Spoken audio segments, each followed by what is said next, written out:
Today, guys, we have a lot of good news to talk about, like genuinely good news to talk about for Nintendo today in a bunch of different categories. We also have some leaks to cover about some of the future plans for Nintendo and a ton of other gaming news on top of that. So this is a packed video. We just have had so much drop within the last like 24 hours. Right before I do hop into it, I would greatly appreciate if you could sub to the channel to help me reach my goal of 10,000 subscribers, guys. We are getting so close. Let's see if we can hit our subscriber goal of 10 subs today. Let's hop right into it. And of course, I would like to know your opinions on some of these things because I think you guys are going to be very opinionated on a few of them. Let's start off with this. The Switch 2 helps US physical games spending increase year on year for the first time since 2009, basically saying that the US game spending rose by 3% year on year for the 12 months ending May 2026, rising to $1.6 billion.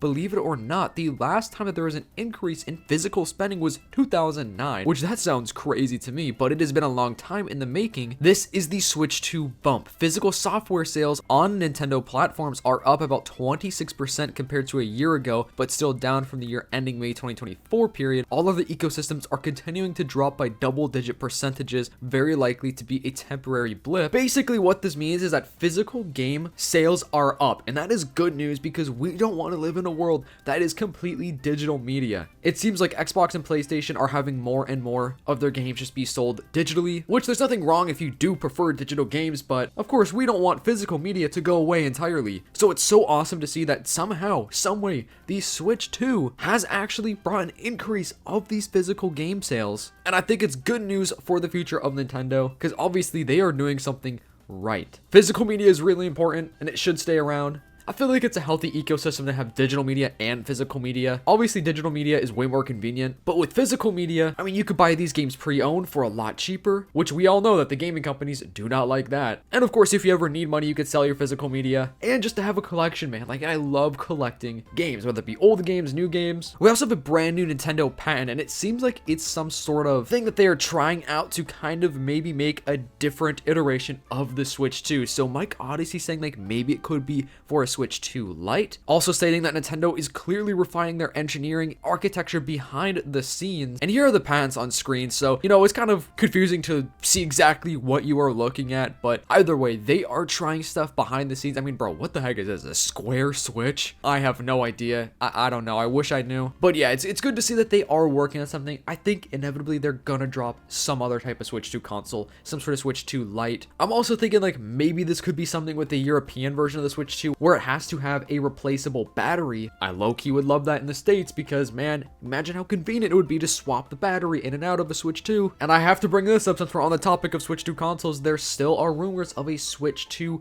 exclusive Ocarina of Time console that would be so sick, and that would drop this year. I mean, the game is dropping this year, so if they actually are making this Switch 2 console, it's probably going to be announced whenever they do the next, I guess you could say, like video game direct, because we do have the Splatoon Direct very soon, and then we're gonna probably like 99% have a Zelda Direct or a Zelda Treehouse, and that would be a great time for them to announce the Ocarina of Time Switch, the Ocarina of Time Switch 2, and then probably a release date as well, and just assuming that they would drop simultaneously, but I guess we'll have to see on that. Okay, so more good news for Nintendo is that their headcount for their employees is actually up by about 300, which is fantastic that they are hiring more people, whereas I swear every other company out there, as far as gaming goes, are just constantly shutting down or firing people, letting people go. So it's really cool to see that Nintendo, bro, they are cooking. They are just cruising on through. And not only that, they are actually raising the base salary for their employees by 10%, showing that Nintendo actually do care about the employees and they are once again doing something right. I know Nintendo gets a lot of hate, and I'm not trying to glaze them too much because, bro,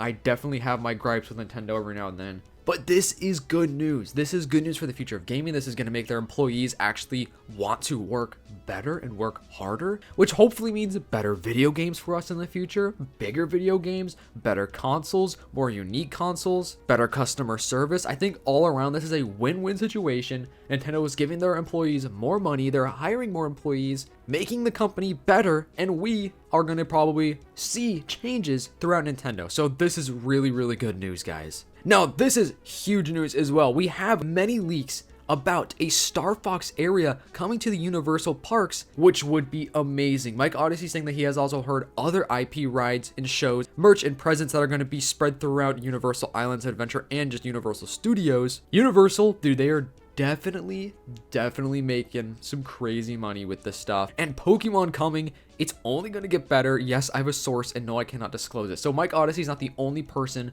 putting this out there. There are many other sources reporting on this exact same thing. I know some of you may not care about, the theme park side of things, but I recently went there for the first time like a month ago, and it was so sick. So if they're gonna add more, that would be so sick, especially Pokemon. I'd be ecstatic if they brought Pokemon. A Zelda area would be sick, and Star Fox. Like, what the heck, bro? That'd be so cool. Nintendo also gave us the first look at the new Kyoto Development Center Technology Development Building. Okay, this is a crazy looking building. Looks like a giant GameCube with a bunch of square holes in it almost. Could you imagine if they actually just made this entire thing just look like a GameCube? That would be peak. And it is located right next to the main headquarters in Kyoto. It's going to serve as Nintendo's new research and development hub for the software and hardware. Nintendo said in a statement via machine translation, it will house offices for developers as well as server facilities and other functions and equipment necessary for future research and development. It will continue to receive ongoing investment. Moving forward, we will continue to strive to deliver entertainment that is unique to Nintendo's customers around the world by continuing to build the new building and investing in further research and development to provide why people chose Nintendo as a unique, reliable form of entertainment. That is a huge win. Nintendo investing even more money into a whole new facility. Once again, kind of the exact same thing, similar to the employees and paying the employees more. This is just refreshing for Nintendo, and I'm sure the employees are going to feel refreshed. And we are seeing all of these Nintendo games recently, in my opinion at least, have been pretty unique and just have some of that Nintendo magic spilled on top of it. So I think we're just really in for a wild future for Nintendo. And we do have some real rumors about GTA 6 coming to the Switch 2 from Nash Weedle. He's saying that the technical hurdles have been overcome. Specialists in the Switch 2 ports have been brought in via a subcontract. They keep telling me it won't arrive this year. More insiders say that they have also received info from their sources about the port, which Nash Weedle and another tweet from 2025 saying, I can confirm that work is being done for a version of GTA 6 on the Switch 2. This would be actually insane because we are constantly seeing these ginormous games being brought over to the Switch 2. So if GTA 6 can be brought over to the Switch 2, I swear that just opens up the gate for quite literally any game to be on the Switch 2, or the possibility of it. Obviously, I'm not saying that every game will be on the Switch 2. This would be really crazy. Low-key a little surprising, but this still would be really crazy. But imagine you could play GTA 6 on the go. Would you guys be buying it? Do you think this should happen? It's just crazy to see that we actually have a real chance of this happening, and it's probably going to be next year. It makes sense that it wouldn't be this year. That's pretty typical when it comes to like the Switch 2 ports. Something I want to quickly glaze over is that there may actually not be a CD version of GTA 6 anymore. Apparently, they were planning on physical copies dropping next year, and now maybe they are not going to have physical copies. I feel like it would be smart for them to give us a physical copy eventually, but this is just another one of those things that I guess we have to see what's going to happen, right? The latest Famitsu video game software and hardware charts have revealed that the Switch 2 has reached a minor sales milestone, that it outsold the PS5 model with the disc drive. They count the sales for these separate models, and it has not outsold the PS5 console in general. If you're combining the sales of the digital and the disc drive version, it still has overtaken the disc drive model, with the Switch 2 selling just about 6 million units and the PS5 selling about 6 million as well, but it is ahead by about 20,000. And I do believe this is exclusively to Japan, by the way, which just goes to show, once again, Nintendo are just doing something right. Like, people are on fire about the Switch 2 still, and there are no signs of this slowing down anytime soon, especially the fact that they are gonna start dropping some ginormous games and releasing and announcing some huge games soon. There should be another Direct in September, so a lot of people, including myself, are thinking that they're gonna announce a big 3D Mario game and just other huge titles for just 2027 as a whole. So I guess we're gonna have to see, because that's gonna be extremely exciting. I cannot wait to see Nintendo's 2027, because I low-key feel like it's going to be even bigger than 2026 as far as, I guess you could say, brand new titles. Also, Capcom has dropped Monster Hunter Stories 3 DLC for about $10 or at no extra charge to the owners of the deluxe and the premium deluxe editions of the game. So honestly, that's pretty cool that they're not giving people with the deluxe versions an extra charge. I mean, that's kind of a W right there, right? Anyway, thank you so much for watching today's video. Let me know, guys, how are you feeling about Nintendo's future? Because it seemingly is going in a good direction. I know some of this news, people may not care for it as much as leaks or news about a brand new game dropping, but it is very good. It's gonna be good for those games in the future. So make sure to subscribe and turn those post notifications so you don't miss all of those leaks when they do eventually come out. Hope you guys have a fantastic day. I'll see you in the next one. Peace.